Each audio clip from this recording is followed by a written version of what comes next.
South Korean tech giant LG Electronics posted its highest ever annual sales last year, but its profitability weakened. South Korea's two biggest tech companies, Samsung Electronics and LG Electronics, have beaten market expectations, projecting record high sales. One of the world's most famous technology companies started its journey not with a smartphone, television, or refrigerator, but with something far more unexpected: a jar of facial cream. This transformation story reveals how LG evolved from a beauty business in post-war Korea to the global electronics powerhouse it is today. The company that would eventually define home entertainment and mobile technology actually built its foundation selling cosmetics, soap, and toothpaste to a nation rebuilding itself from the ashes of conflict. Understanding this journey provides fascinating insight into how business success sometimes the most unexpected paths. The unexpected beginning when LG sold makeup. In the aftermath of World War II, South Korea faced a critical challenge. The country desperately needed locally produced consumer goods, yet the infrastructure to manufacture everyday items barely existed. Into this gap stepped Koo In-ho, an entrepreneur with a vision to help his struggling nation through domestic production. On January 5, 1947, he established Lakhu Chemical Industrial Corporation in Seoul. This company would become the foundation for what LG is today, but nobody could have predicted how far it would grow. The company's first product was called Lucky Cream, and it was groundbreaking not because of its formula, but because it was Korea's first domestically produced makeup cream. Before Lucky Cream, Korean consumers had no choice but to import cosmetics from abroad or go without. Lucky Cream filled that gap perfectly. The product resonated immediately with consumers, who embraced the idea of supporting locally made beauty products during a difficult time for their nation. The success of Lucky Cream was so significant that Koo In-ho made a bold decision. He named his entire company after the product. The company's name, Lucky, derived from the Korean pronunciation Lakhwa, literally meant giving joy to all. This decision showed remarkable confidence in his first product and created an immediate connection between brand identity and consumer success. What started as a single cream product rapidly expanded into an entire portfolio of personal care items. By 1954, the company launched Lucky Toothpaste, which became Korea's first registered toothpaste brand. The timing was crucial, as oral hygiene products were essential items that most Korean families desperately needed but could not find domestically. The Lucky brand soon expanded further into soap production in 1959 and eventually cosmetic soaps in 1960.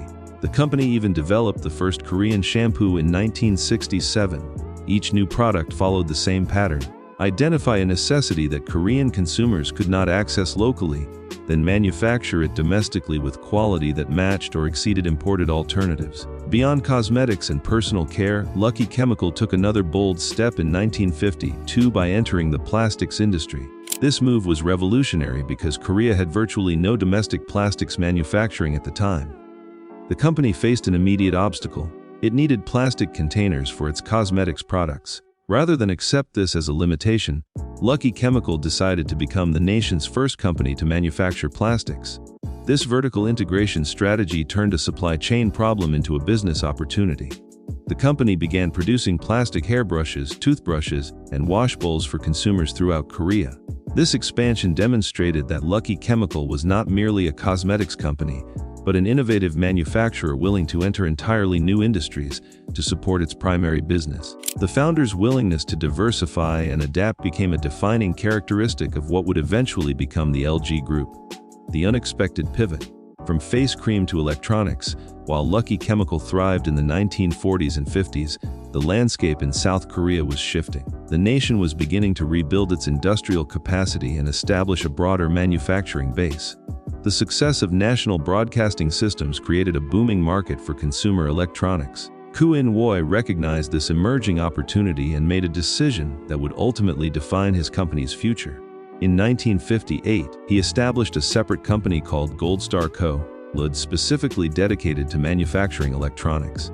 This was not a replacement for Lucky Chemical, but rather a strategic diversification into a rapidly growing sector. Where Lucky Chemical had succeeded by making personal care products that solved immediate consumer needs, Gold Star would attempt something far more ambitious. It would manufacture sophisticated electronic devices in a nation with little electronics manufacturing experience. Gold Star's early mission was remarkably audacious. The company set out to produce Korea's first radios and televisions. These were not simple products. Manufacturing radios and televisions required sophisticated engineering knowledge, reliable supply chains for electronic components, and manufacturing processes that Korea had never attempted before. To overcome this challenge, Gold Star forged a close relationship with Hitachi, a Japanese electronics giant. This partnership provided crucial technical expertise and manufacturing knowledge.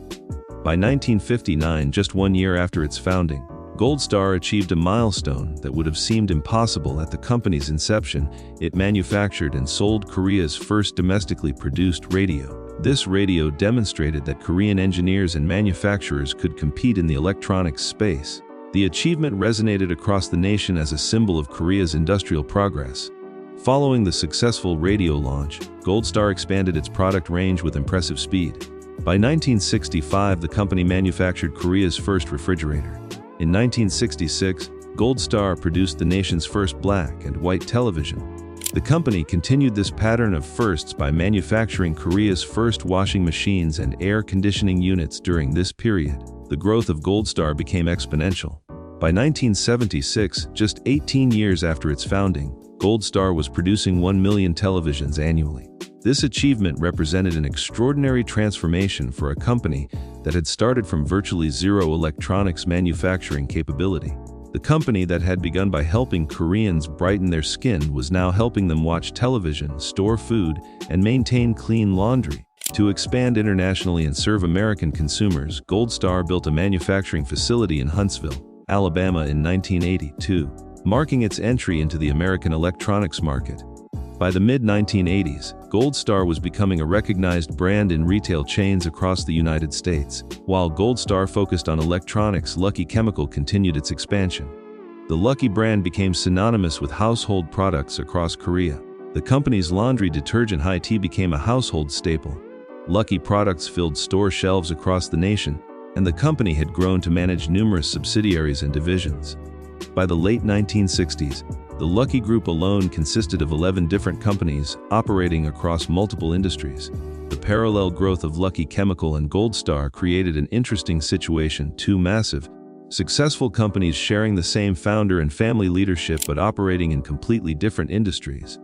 The merger and rebranding Lucky becomes LG. For decades, Lucky Chemical and Gold Star operated as separate entities despite sharing ownership and leadership. In 1983, family leadership decided to unite the two companies under a single corporate name, Lucky Gold Star, though they continued operating distinct business divisions. This merger created one of South Korea's largest industrial conglomerates. However, the name Lucky Gold Star proved problematic as the company expanded internationally. For consumers in North America and Europe, the name was awkward and difficult to remember. Western retailers struggled to stock and organize products under such a lengthy brand name. The company realized that global expansion required a more concise, memorable brand identity that could work across all markets. On January 1, 1995, Lucky Gold Star unveiled its new identity to the South Korean public through newspaper advertisements. The company announced its transformation into LG, representing both Lucky and Gold Star while also aligning with the corporate philosophy, "Life's good." The rebranding included a distinctive red circular symbol that many observers compared to a smiling or winking face. This new visual identity was designed to communicate the company's history while signaling its forward-looking vision. The decision proved transformative. Freed from the constraint of a lengthy name, LG could more effectively market its products globally. Later that same year, in 1995, LG made one final strategic acquisition that would cement its position in American television manufacturing. The company purchased Zenith Electronics, which had long been one of America's most established television manufacturers.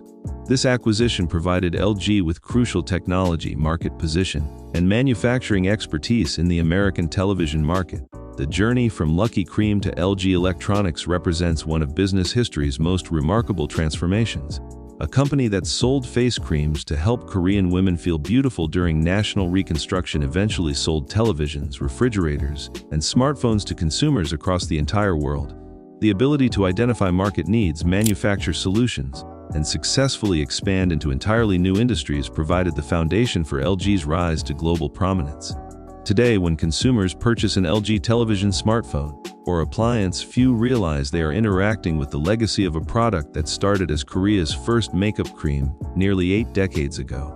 The cosmetics roots of LG remind us that even the world's most successful modern technology companies often begin in unexpected places, solving simple, immediate problems for their local communities before eventually reshaping global markets.